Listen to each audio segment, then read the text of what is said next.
अच्छा बच्चों, आज हम 9वीं कक्षा के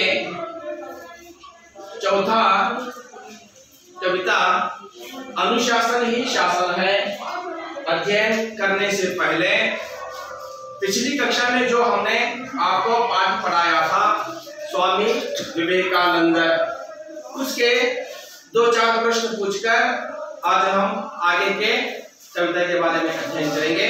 तो अच्छा, मैं 2-4 प्रश्न आपसे पूछूंगा, यदि किसको उत्तर आता है तो अपना हाथ ऊपर कीजिए। स्वामी विवेकानंद का जन्म कब हुआ? चलिए बताइए। वेरी गुड, शाबाश, बैठिए। 12 जनवरी 1863 को स्वामी विवेकानंद का जन्म हुआ। बिल्कुल सही उत्तर दिया इस छात्रा ने।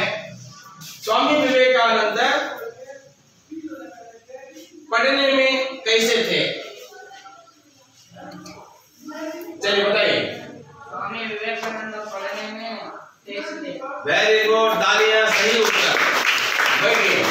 स्वामी विवेकानंद पढ़ने में तेज थे, बहुत होनहार थे, बहुत तेज थे। यदि कौन सी भी परीक्षा हो उसमें सर्वप्रथम आया करते थे। तो चलिए अगला प्रश्न और 1-2-4 प्रश्न पूछकर मैं आज का पाठ प्रारंभ करूंगा। तो छात्रों, स्वामी विवेकानंद के बचपन का नाम क्या था? स्वामी विवेकानंद के, चलिए बताइए। तृप्ति। वेरी गुड, तालियां। स्वामी विवेकानंद के बचपन का नाम बोलिए। नरेंद्र देव था, बिल्कुल सही उत्तर। और स्वामी विवेकानंद के बचपन का नाम नरेंद्र देव था। तो अब देखिए और एक प्रश्न, स्वामी विवेकानंद की अनुयायिनी कौन थी?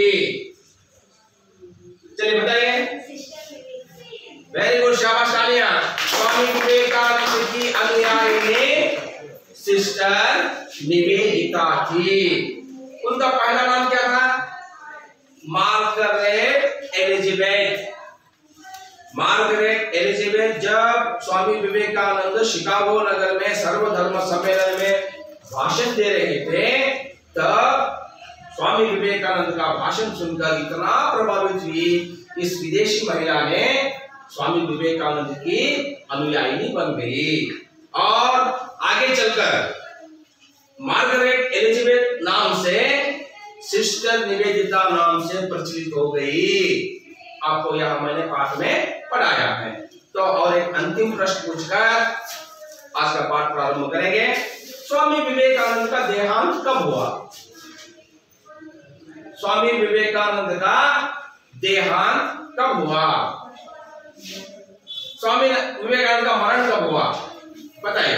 हाँ बताइए। 4 जुलाई 1900 को हुआ। वेरी गुड, तालियां। 4 जुलाई 1902 को स्वामी विवेकानंद का देहांत हो गया। चलिए बैठिए, शाबाश।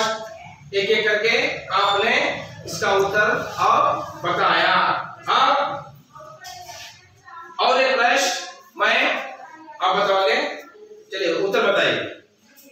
स्वामी विवेकानंद का गुरु रामकृष्ण परमहंस। हाँ, स्वामी विवेकानंद के गुरु का नाम रामकृष्ण परमहंस था। बिल्कुल सही, तालियां बताइए। स्वामी विवेकानंद के गुरु का नाम रामकृष्ण परमहंस था। चलिए सही उत्तर दिया आपने। बैठिए। देखिए, इस प्रकार हमने पिछली कक्षा में जो आपको पाठ दिया था उसके 2-4 प्रश्न पूछकर उस पाठ को क्या किया? चुस्त किया, अर्थात उसको हमने याद कर लिया। आज हम एक नया कविता अध्ययन करने जा रहे हैं।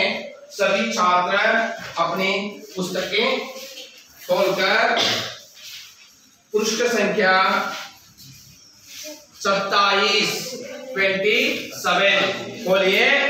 अनुशासन ही शासन है। अनुशासन ही शासन है। ध्यानपूर्वक श्यामपट की ओर देखें।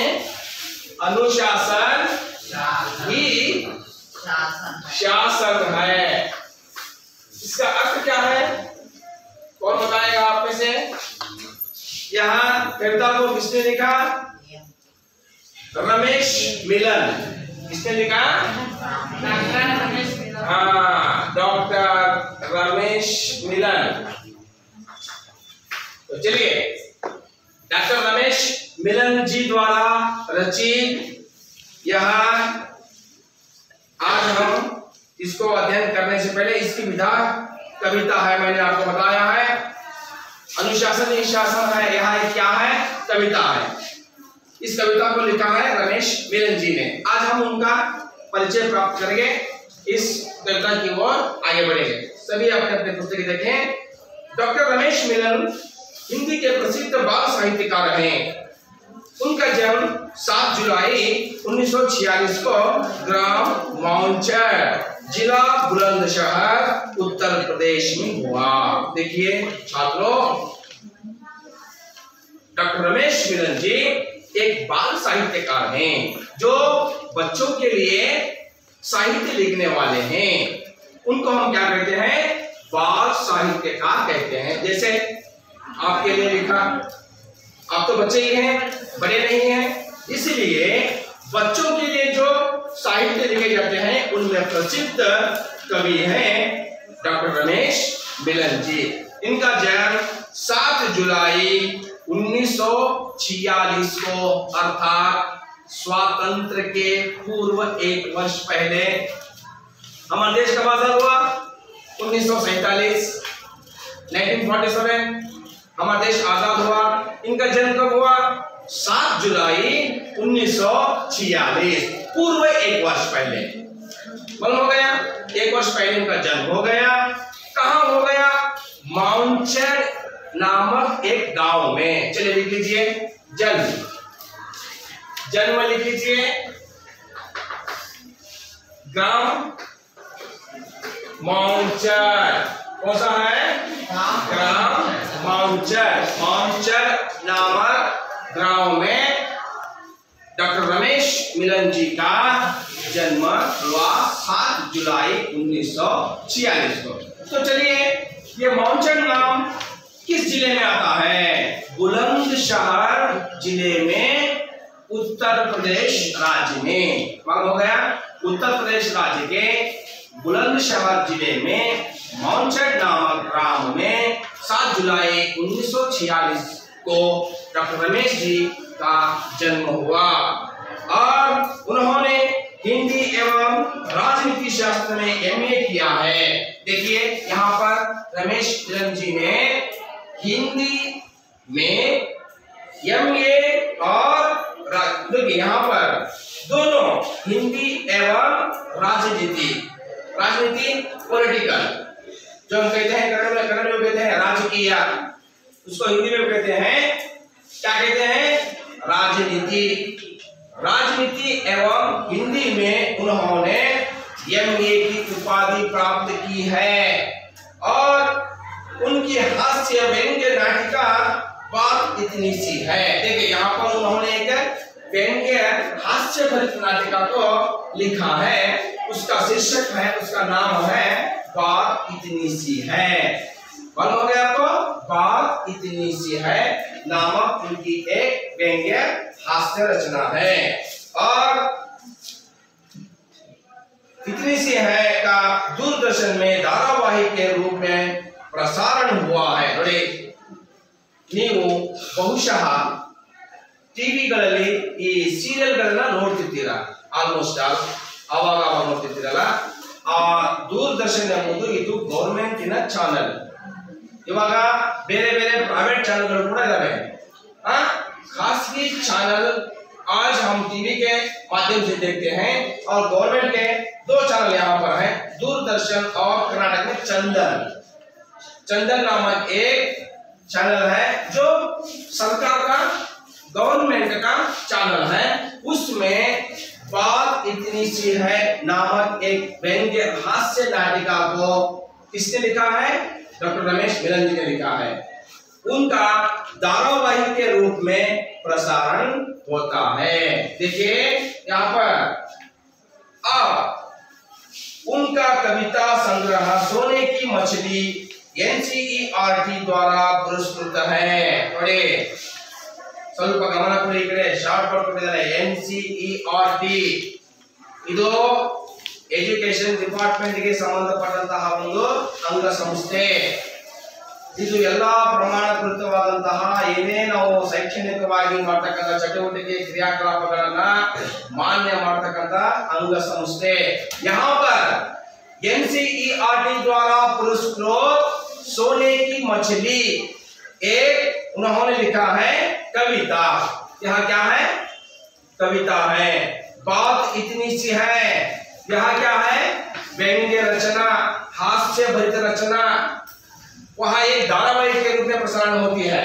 और सोने की मछली नामक कविता NCERT के द्वारा पुरस्कृत है। अर्थात देखिए उदाहरण के रूप में मैं आपको बताता हूं, आप बैग लेकर बाजार चले जाते हैं, बाजार में आपने देखते हैं तो आपको बैंगन चाहिए, आपको मूली चाहिए, आपको भिंडी चाहिए, आपको जो भाजी और आपको घरेलू उपयोग के लिए वस्तु चाहिए, वो सब देखते जाते हैं। जो अच्छी होगी वही आपने खरीदा करते हैं, है ना?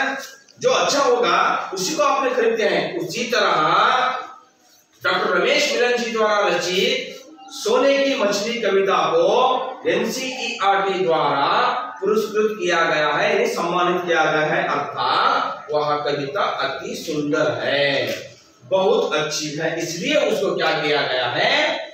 पुरस्कृत किया गया है। जो भी अच्छा होगा वही हम क्या करते हैं? चयन करते हैं, ले लेते हैं। उसी तरह आपको याद रखना है। और उनकी अन्य प्रमुख रचनाएं हैं मेहनत की महक, रिश्ते पंख, थिरकते पंख, कहानियां। तो यहाँ पर 2 कहानियां उन्होंने लिखी है। ध्यानपूर्वक सुने, 2 कहानियां उन्होंने लिखी है। उन 2 कहानियों के नाम इस प्रकार हैं, मेहनत की महक और दूसरी कहानी है थिरकते पंख और मेहनत की महक। ये दोनों उनकी कहानियां हैं। और सरस गीत विज्ञान के यहाँ एक ज्ञान है, सरस गीत विज्ञान के यहाँ एक ज्ञान है। एक चमन के फूल यहाँ एक उपन्यास है, एक चमन के फूल यहाँ एक उपन्यास है। आदि और भी अन्य रचनाओं को रमेश मिलन जी द्वारा रचित हुए हैं। प्रस्तुत कविता उनके कविता संग्रह कोकिल कंठ सलोने गीत से ली गई है। ನೋಡಿ ಇಲ್ಲಿ ಬಹಳ ಗಂಭೀರವಾಗಿ ಅತ್ಯಂತ ಜ್ಞಾನಪೂರ್ವಕವಾಗಿ ನೀವು ಈ ಕಡೆ ಗಮನ ಕೊಟ್ಟು ಕೇಳಿಸ್ಕೋಬೇಕು। ಪ್ರಸ್ತುತವಾಗಿರ್ತಕ್ಕಂಥ ಅನುಶಾಸನ ಈ ಶಾಸನ ಹೈ ಎಂಬ ಕವಿತೆಯನ್ನ ಯಾವ ಒಂದು ಕವಿತೆಯಿಂದ ಆಯ್ದುಕೊಳ್ಳಲಾಗಿದೆ ಅಂತಂದ್ರೆ ಕೊನೆಯದಾಗಿ ನಿಮ್ಗೆ ಹೇಳಬೇಕಾದರೆ ಕೋಕಿಲ ಕಂಠ ಸಲೋನೆ ಗೀತ್, ಕೋಕಿಲ ಕಂಠ ಸಲೋನೆ ಗೀತ್ ಎಂಬ ಕವಿತೆಯಿಂದ ಈ ಒಂದು ಅನುಶಾಸನ ಈ ಶಾಸನ ಹೈ ಎಂಬ ಕವಿತೆಯನ್ನ ಆಯ್ದುಕೊಳ್ಳಲಾಗಿದೆ। ಹಾಗಾಗಿ ಇವಾಗ ಬರ್ಕೊಳ್ಳಿ, उनका बात इतनी सी है, यहाँ एक व्यंग्य रचना, बात इतनी सी है। मैं सबके नोट्स बाद में दे दूंगा, सबने इसको लिख लेना है। बात इतनी सी है, क्या है? व्यंग्य रचना, क्या है? व्यंग्य रचना है। और सोने की मछली, सोने की मछली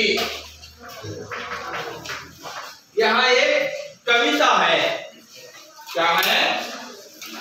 कविता है। NCERT द्वारा पुरस्कृत, इस प्रकार ही लिख लीजिए NCERT। ये क्या है? धारावाहिक के रूप में, यहाँ एक धारावाहिक के रूप में कौन सी? बात इतनी सी है, व्यंग्य मालूम हो गया। और यहां पर लिखिए मेहनत की महक, मेहनत की महक।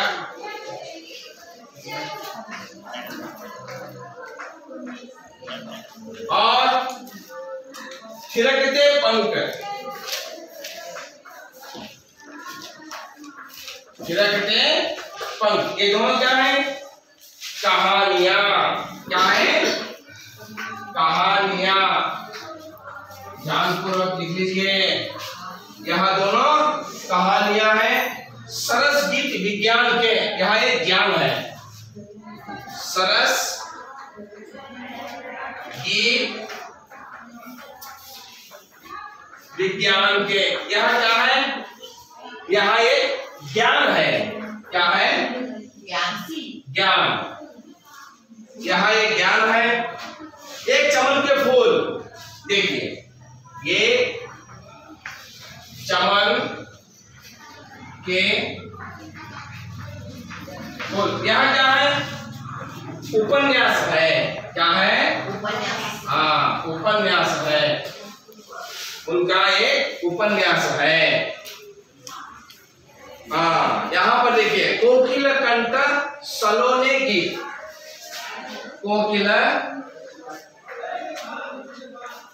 कोकिल कंठ सलोने गीत।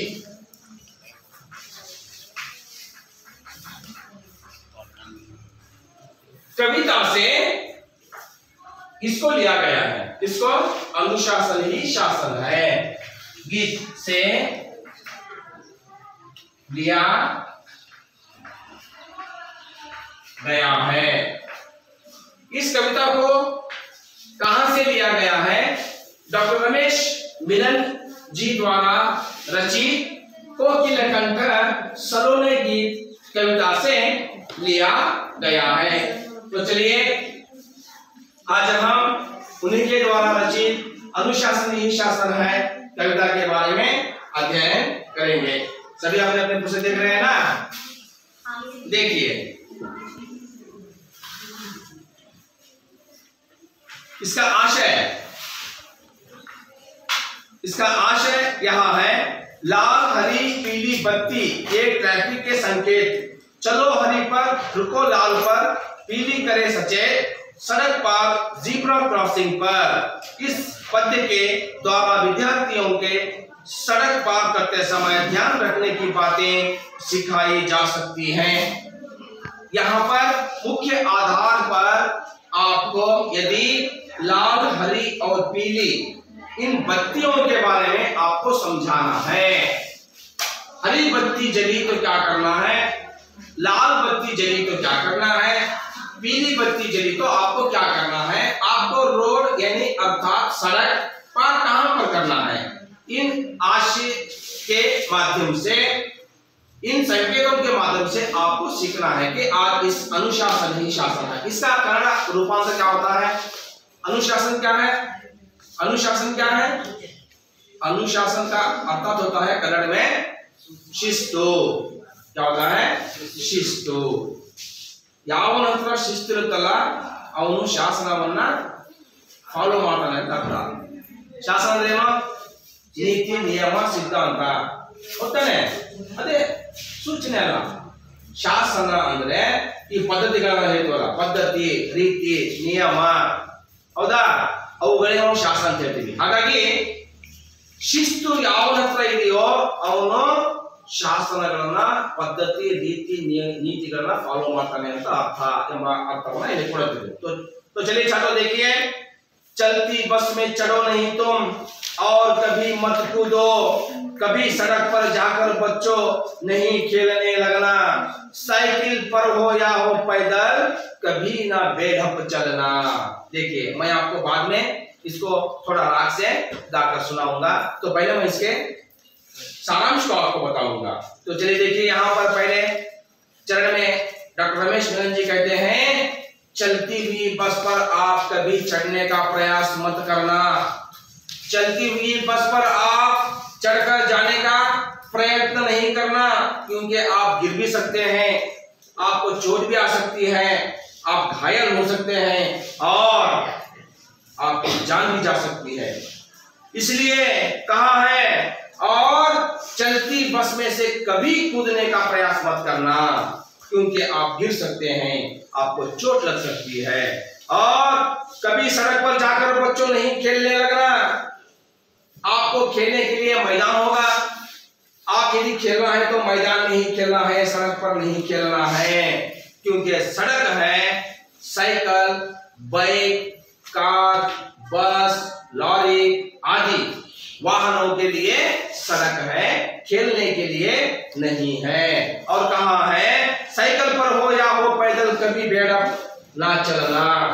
यदि आप बाइक में जा रहे हैं, यदि आप कार में जा रहे हैं, तो आपको अपने ही रूट पर, अपने ही धारा पर चलना है, आप बेड़प नहीं चलना है। बेड़प ಅಂದ್ರೆ ಅಡ್ಡಾದಿಡ್ಡಿ।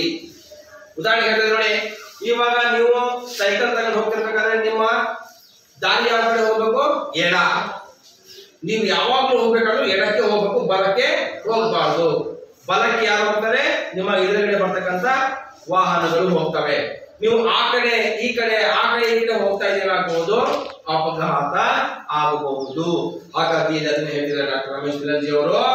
ಸೈಕಲ್ ಪರ್ ಅಂದ್ರೆ ನೀವು ಸೈಕಲ್ ಅಲ್ಲಿ ಇರ್ಬೋದು, ಕಾಲ್ನಡಿಗೆಯಲ್ಲಿ ಇರ್ಬೋದು, ನಡ್ಕೊಂಡು ಹೋಗ್ತಿರ್ಬಹುದು, ಬಸ್ ಅಲ್ಲಿ ಹೋಗ್ತಿರ್ಬಹುದು, ಕಾರ್ ಹೋಗ್ತಿರ್ಬಹುದು, ನಿಮ್ಮ ರೂಟಿಗೆ, ನಿಮ್ಮ ದಿಕ್ಕಿಗೆ ನೀವು ಹೋಗ್ಬೇಕು ವಿನಃ ಬೇಕಾಬಿಟ್ಟಿ ಆ ಕಡೆ ಈ ಕಡೆ ಹೋಗುವ ಹಾಗಿಲ್ಲ। मालूम हो गया? तो दूसरा टर्न लिखिए, न जाने क्यों हेलमेट बिन समझदार ये चलते, सिर्फ तो आखिर अपना ही है इतना नहीं समझते। घर पर जो होते बांट ना दो उनको गम की सौगात। देखिए यहाँ पर बाइक में जाते रहते हैं लोग, हेलमेट पहनने के लिए है, शो करने के लिए नहीं है। हेलमेट होता है बाइक के ऐनक पर डाल देते हैं, अपने सर पर नहीं डालते। ये सब कौन करते हैं? समझदार लोग करते हैं। आगे चलकर पहन लेंगे। अब कोई पुलिस नहीं है, अगर पुलिस होता तो हम हेलमेट डाल लेते, यहाँ पर तो पुलिस नहीं है ना, आगे चलकर हम उसको डाल लेंगे। अगर हो न सके, आगे चलकर आपका अपघात हो गया तो आपके सर पर चोट आ सकती है, आपको गहरी चोट लग सकती है। देखिए यहाँ पर शरीर में अति अपनी जान जाने की हिस्सा होता है, यहाँ पर जो अपना जो हिस्सा होता है, यहाँ पर आपको नहीं मार लगना है। और यहाँ पर थोड़ा, यहाँ पर दिल होता है, जो हम कन्नड़ में कहते हैं हृदय। ये जो है अपने शरीर के सूक्ष्म यहाँ पर वस्तुएं होते हैं। हम अगर वहां पर गहरी चोट आ गई तो इंसान का बच पाना मुश्किल हो जाता है। ಮನುಷ್ಯನಿಗೆ ಈ ಬಾಡಿಯಲ್ಲಿ ಕೆಲವು ಮಹತ್ವವಾಗಿರತಕ್ಕಂತ ಪಾರ್ಟ್ಸ್ಗಳಿಗೆ ಧಕ್ಕೆ ಆಗಬಾರದು। ಈ ಹೃದಯ ಆಗಿರಬಹುದು, ಇಲ್ಲಿ ಸ್ವಲ್ಪ ಸೊಂಟದ ಕೆಳಗಡೆ ಅಲ್ಲಿ ಏನಾಗಬಾರ್ದು, ನಮಗೆ ನೋವಾಗಬಾರ್ದು, ಅಪಘಾತದಲ್ಲಿ ಹೊಡೆತ ಬೀಳಬಾರ್ದು। ಏನಾಗುತ್ತೆ ಅಂದ್ರೆ ಮನುಷ್ಯನ ಪ್ರಾಣ ಹೋಗ್ತಕ್ಕಂತ ಸನ್ನಿವೇಶ ಇರುತ್ತೆ। ಮುಖ್ಯವಾಗಿ ಮೆದುಳು, ಈ ತಲೆಯಲ್ಲಿರ್ತಕ್ಕಂಥ ನೋಡಿ, ಅಲ್ಲಿ ಏನಾಗಬಾರ್ದು, ಫ್ರಾಕ್ಚರ್ ಆಗಬಾರ್ದು, ಹೊಡೆತ ಬೀಳಬಾರ್ದು। ಬೇರೆ ಕಡೆ ಏನಾದ್ರು ಬಿದ್ದರೆ ಹೊಲಿತಾರೆ, ನೀಟಾಗಿ ಚೀಲ ಹೊಲಿತಾರಲ್ಲ, ಅದು ಹೊಲಿತಾರೆ ಇವಾಗ ಡಾಕ್ಟರ್ಗಳು, ಅದು ರಿಪೇರಿ ಮಾಡಬಹುದು। ಬಟ್ ಇಲ್ಲೇ ಕಣ್ಣೆ ಹೋಗ್ಬಿಟ್ರೆ ಕಣ್ಣು ಮತ್ತೊಂದು ತಂದು ಹಚ್ಚಕ್ಕೆ ಬರಲ್ಲ, ಹೊಲಿತಾ ಬರಲ್ಲ। ಹಾಗಾಗಿ ನೀಟಾಗಿ ನಾವು ಏನ್ ಮಾಡ್ಕೋಬೇಕು, ಹೆಲ್ಮೆಟ್ ಹಾಕೊಂಡು ಹೋಗ್ಬೇಕು। ಹೆಲ್ಮೆಟ್ ಇಲ್ಲಂತಾನೆ ಬೈಕಲ್ಲಿ ಆ ಮಿರರ್ಗೆ ಹಾಕ್ತಾರೆ, ಆ ಮಿರರ್ಗೆ ಹಾಕಾಗಲ್ಲ ಇರೋದು, ತಲೆಗೆ ಹಾಕೊಳ್ಳಾಕಿರೋದು ಹೆಲ್ಮೆಟ್। ಇದೆಲ್ಲ ಯಾರು ಮಾಡ್ತಾರೆ? ತಿಳಿದವರು ಮಾಡ್ತಾರೆ। ಇಲ್ಲಿ ಯಾರು ಪೊಲೀಸ್ ಇಲ್ಲ ಬಿಡು, ಪೊಲೀಸ್ ಬಂದ ತಕ್ಷಣ ನೋಡೋಣ ಹಾಕೋಣಂತೆ। ಒಂದು ವೇಳೆ ಮುಂದೆ ಹೋಗ್ಬಿಟ್ಟು ನಿಂಗೆ ಸ್ವಲ್ಪ ಏನಾದ್ರು ಗಾಯ ಮಾಡ್ಬಿಟ್ರೆ, ಅಪಘಾತ ಮಾಡ್ಬಿಟ್ರೆ, ಇಲ್ಲ ನಿನ್ ರೂಟ್ ಕಂಡು ಹೋಗ್ತಿದ್ಯಪ್ಪ, ಮುಂದೆ ಬರೋಣ ಕುಡ್ಕೊಂಡ್ ಬಂದ ಅಂದ್ರೆ, ಈಗ ನಿನ್ ರೂಟ್ ನೀನ್ ಹೋಗ್ತಾ ಇದೀಯ, ಆ ಕಡೆ ಎಡಕ್ಕೆ ಹೋಗ್ತಾ ಇದೀಯಾ, ಅವನೇ ಎಡಕ್ಕೆ ಬಂದ್ಬಿಟ್ಟ ಅಂದ್ರೆ, ಅವ್ನು ಅಡ್ಡ ಬಂದಪ್ಪ, ಕುಡಿದಾನೆ, ಅವ್ನಿಗೆ ಎಡನೇ ಬಲ ಕಂಡ್ಬಿಡ್ತಪ್ಪ, ಬಂದಂದ್ರೆ ನಮ್ಗೆ ಗೊತ್ತ, ನಮ್ಗೆ ಹೆಲ್ಮೆಟ್ ಹಾಕಿರಂಗಿಲ್ಲ, ಕೆಳಗೆ ಬೀಳ್ತೀವ ನೋಡಿ। ಮನುಷ್ಯ ಬಿದ್ದ ತಕ್ಷಣ ಊರದೇ ಕೈ, ಫಸ್ಟ್ ಕೈ ಊರ್ತಾನೆ, ತಲೆ ಕೆಳಗೆ ಮಾಡ್ತಾನೆ। ಹಾಗಾಗಿ ಫಸ್ಟ್ ಪೆಟ್ಟು ಬೀಳೋದೇ ಕೈಗೆ ಮತ್ತು ತಲೆಗೆ। ಹಾಗಾಗಿ ಕ್ಲಿಯರ್ ಮಾಡ್ಕೋಬೇಕು. ಬೈಕ್ ಅಲ್ಲಿ ಹೋಗ್ಬೇಕಾದ್ರೆ ಹೆಲ್ಮೆಟ್ ಅನ್ನ ಹಾಕೋಬೇಕು. ಇಲ್ಲಿ ಅದನ್ನ ಹೇಳಿದ್ದಾರೆ ಡಾಕ್ಟರ್ ರಮೇಶ್ ಮಿಲನ್ जी कहते हैं हम जानबूझकर हेलमेट को नहीं पहनते. ಹಾಗಂತ ಹೇಳ್ಬಿಟ್ಟು ನಾವು ನಮಗೋಸ್ಕರ ಮನೆಯಲ್ಲಿ ಕಾಯ್ತಾ ಇರೋರನ್ನ ದುಃಖ ಕೊಡ್ತೀವಿ. ಹೌದಾ? ಈಗ ನನಗೆ ಡಿಪೆಂಡ್ 3 ಮಕ್ಕಳು, 1 ಹೆಂಡತಿ, 4 ಜನ ನನಗೋಸ್ಕರ ದಿನ ಬೆಳಗಾದ ಸಂಜೆ ಮಟ್ಟ ಕಾಯ್ತಾ ಇರ್ತಾರೆ. ನಮ್ಮ ಮನೆಯವರು ಯಾವಾಗ ಫಸ್ಟ್ ಹೋಗಿ ಡ್ಯೂಟಿ ಮುಗಿಸಿ ಮನೆ ಬರ್ತಾರೆ ಅಂತ ಕಾಯ್ತಿರ್ತಾರೆ. ಯಾಕೆ? ಅವ್ರಿಗೆ ಮೂಲಾಧಾರ ನಾನೇ. ಈಗ ನಿಮ್ಗೆ ಮನೆಯವರು, ನಿಮ್ಮ ಅಪ್ಪಾಜಿ, ನಿಮ್ಮಮ್ಮ, ನಿಮ್ಮ ಅಕ್ಕ, ನಿಮ್ಮ ತಂಗಿ ಕಳಿಸಿದ್ರು ಶಾಲೆಗೆ, ನನ್ನ ಅಣ್ಣ ಅಥವಾ ನಮ್ಮ ತಂಗಿ ಸುರಕ್ಷಿತವಾಗಿ ಶಾಲೆಗೆ ಹೋಗಿ ಬರ್ಬೇಕು, ಅವ್ರು ಕಾಯ್ತಿರ್ತಾರೆ ಮನೆಗೆ. ಸರಿನಾ? ನಾವ್ ಏನಾದ್ರು ಇಲ್ಲೇ ದಾಳಿಗಿರಿ ಮಾಡಕ್ ಹೋಗಿ ಅಥವಾ ಏನಾದ್ರು ಅಜಾಗೃತೆ ಮಾಡಕ್ ಹೋಗ್ಬಿಟ್ಟು ಅಪಘಾತವಾಗಿ ಸಾವಾದರೆ ದುಃಖ ಯಾರಿಗೆ? ಮನೆಯಲ್ಲಿ ನಮಗೋಸ್ಕರ ಕಾಯ್ತಿರೋರಿಗೆ. ಹೌದಾನೆ? ಅದರಲ್ಲಿ ಹೇಳ್ತಿದ್ದಾರೆ ನೋಡಿ, ಹೇಳ್ತಿದ್ದಾರೆ घर पर जो होते बाट न दो गम की सौगात, उनको गम की सौगात मत दो. अपना हेलमेट सर के लिए है, ऐनक के लिए नहीं है. इसलिए आप सुरक्षित ड्राइविंग करें, सुरक्षित वाहन का चालन करें. और देखिए यहाँ पर दुर्घटना हो जाए सड़क पर कभी ना आम चुराओ, करो मदद घायल की फौरन अस्पताल पहुंचाओ, जीवन है अनमोल कोई ना होने पाए अनाथ. देखिए यहाँ पर कितने अद्भुत पंक्तियां डॉक्टर रमेश मिलन जी ने लिखा है. अगर किसी को आपने सड़क पर घायल होते हुए देखा तो आप देखे ही चुप नहीं जाना चाहिए, उसकी मदद करना है. पहले थे जब हम उसकी सहायता करेंगे तो पुलिस वाले हमको पकड़ लेकर जाएंगे, हमको कोर्ट में बुलाएंगे, हमको पुलिस स्टेशन बुलाएंगे. वो भय हमें था, परंतु अब नहीं है. अब उनकी तुम सहायता करो, उनको अस्पताल पहुंचाओ, उनकी चिकित्सा करवाओ. आपको भला होगा, आपको भला होगा, अपने माँ बाप को भला होगा, अपना अच्छा दिन गुजरेगा. इसलिए और यहाँ कहते हैं जीवन तो हर एक को एक ही बार मिलता है, किसी को बार बार नहीं मिलता. अगर किसी की जान चले जाए, अगर किसी की जान चले जाए, वह जान हम फिर लौटा सकते हैं क्या? ಒಂದು ವೇಳೆ ಒಬ್ಬ ಇವಾಗ ಸತ್ತೋದ, ಎಷ್ಟೋ ಕೋಟಿ ಕೊಡ್ತೇವೆ ಅಂತ ಹೇಳ್ಬಿಟ್ಟು ಮತ್ತೆ ಅವನಿಗೆ ಜೀವನವನ್ನು ನಾವು ತುಂಬಕ್ಕಾಗತ್ತಾ? ಯಾವುದೇ ಕಾರಣಕ್ಕೂ ತುಂಬಕ್ಕಾಗಲ್ಲ. ಹಾಗಾಗಿ ಜೀವನ ಎಂಬುದು ಅನ್ಮೋಲ. ಅನ್ಮೋಲ ಅಂದ್ರೆ ಬೆಲೆ ಕಟ್ಟಲಾಗದ ಒಂದು ವಸ್ತು ಅಂತ. ಜೀವನ ಅಂದ್ರೆ ಅನ್ಮೋಲ್. ಅನ್ಮೋಲ್ ಅಂದ್ರೆ ಇದರ ಕನ್ನಡ ಅರ್ಥ ಏನಪ್ಪಾ ಅಂತಂದ್ರೆ ಬೆಲೆನೇ ಕಟ್ಟಲಾಗದಂತಹ ಒಂದು ವಸ್ತು, ಅದು ಜೀವ. ಒಂದು ಸಾರಿ ಹೋಗ್ಬಿಟ್ರೆ ಮತ್ತೆ ಆ ಜೀವನ ನಾವು ತರಕ್ಕೆ बरला. इसलिए कह रहे हैं डॉक्टर रमेश मिलन जी, कोई भी अनाथ ना हो पाए. यदि तुम बाइक में जा रहे हो, अपघात हो गया, आपकी जान चली गई, आपकी बीवी अनाथ हो गई, आपके बच्चे अनाथ हो गए, क्योंकि आप मर जाओगे. अपने बच्चे अनाथ हो गए ना, और अपनी बीवी बेवा हो गई. देखिए यहाँ पर ಗಂಡನನ್ನ ಹೆಂಡತಿ ಕಳ್ಕೊಂತಾಳೆ, ಗಂಡ ಇಲ್ಲದ ಅಂತ ಬಿಟ್ಟು ಪಟ್ಟ ಕಟ್ಕೊಂತಾಳೆ, ಮಕ್ಕಳು ಅನಾಥ ಆಗ್ತಾರೆ, ತಂದೆ ಇಲ್ಲ ಅಂತ ಬಿಟ್ಟು ಅನಾಥ ಆಗ್ತಾರೆ. ಈ ತರಹ ಆಗೋದು ಬೇಡ. इस प्रकार होना नहीं चाहिए. इसलिए सब अपने अपने सुरक्षा कर लें. और देखिए यहाँ पर अंतिम जगह जगह पर चौराहों पर जो संकेत दिए हैं उनका पालन करने वाले सबके प्रिय रहे हैं. जियो और जीने दो का में पालन रहे सिद्धांत. देखिए यहाँ पर अंतिम में डॉक्टर रमेश मिलन जी ने कहा है जगह जगहों पर चौराहों पर संकेत दिए होते हैं. क्या संकेत दिए होते हैं? आप बाइक में जा रहे हैं, आपके आगे एक संकेत बोर्ड आता है, उस संकेत में लिखा हुआ होता है आप आगे स्पीड ब्रेकर है, धीमे से जाइए. बोर्ड लिखा हुआ होता है तो भी आप फास्ट में जाएंगे तो क्या हो सकता है? आप गिर सकते हैं, है ना. और भी कुछ संकेत आते हैं, आगे अस्पताल आ रहा है, वहां पर आपको हॉर्न नहीं बजाना है. आगे अस्पताल है, रोगी रहते हैं, उनको हम भंग नहीं करना है, उनको अशांति नहीं देना है, तो आप वहां पर हॉर्न मत बजाइए.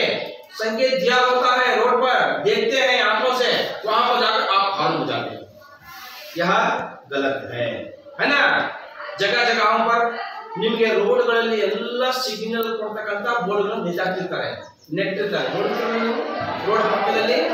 ಮುಂದೆ ಸ್ಪೀಡ್ ಬ್ರೇಕರ್ ಇದೆ, ನೀವು ಸ್ಲೋ ಹೋಗಿ, ಅಥವಾ ಮುಂದೆ ಸೇತುವೆ ಇದೆ, ಸ್ಲೋ ಹೋಗಿ. ಅದು ನೀವು ಫಾಸ್ಟ್ ಹೋದ್ರೆ ಅಪಘಾತ ಆಗಬಹುದು, ಸರಿನಾ? ಹಾಗಾಗಿ ಸರ್ಕಲ್ಗಳಲ್ಲಿ, ರೋಡ್ಗಳಲ್ಲಿ ಸಂಕೇತಗಳನ್ನು ಕೊಟ್ಟಿರ್ತಾರೆ, ಅವುಗಳನ್ನು ನೋಡಿ ನೀವೇನು ಮಾಡಬೇಕು, ರಸ್ತೆಯ ನಿಯಮಗಳನ್ನ ಪಾಲಿಸಬೇಕಂತ ಕೊನೆಯದಾಗಿದ್ದಾರೆ. ಈಗ ಸ್ವಲ್ಪ ರಾಗವನ್ನು ಹಾಕ್ತೀನಿ, ಸ್ವಲ್ಪ ಹಾಗೆ ನೋಡ್ಕೊಂಡ್ಬಿಡಿ. चलती बस में चढ़ो नहीं तुम और कभी मत कूदो, कभी सड़क पर जाकर बच्चों नहीं खेलने लगना, साइकिल पर हो या हो पैदल कभी न बेढप चलना, ना जाने क्यों हेलमेट बिन समझदार ये चलते हैं, सिर तो आखिर अपना ही है इतना नहीं समझते, घर पर जो होते बाट न दो उनको गम की सौगात, दुर्घटना हो जाए सड़क पर कभी न आंख चुराओ, करो मदद घायल की फौरन अस्पताल पहुंचाओ, जीवन है अनमोल कोई ना होने पाए अनाथ, जगह जगह पर चौराहों पर जो संकेत दिए हैं उनका पालन करने वाले सबके प्रिय रहे हैं, जियो और जीने को का वे पालन कर सिद्धांत। इस तरह आप इसको, मैंने अपने राग में ताल में इसको गाया, आप अपने अपने राग ताल में इसको गा सकते हैं।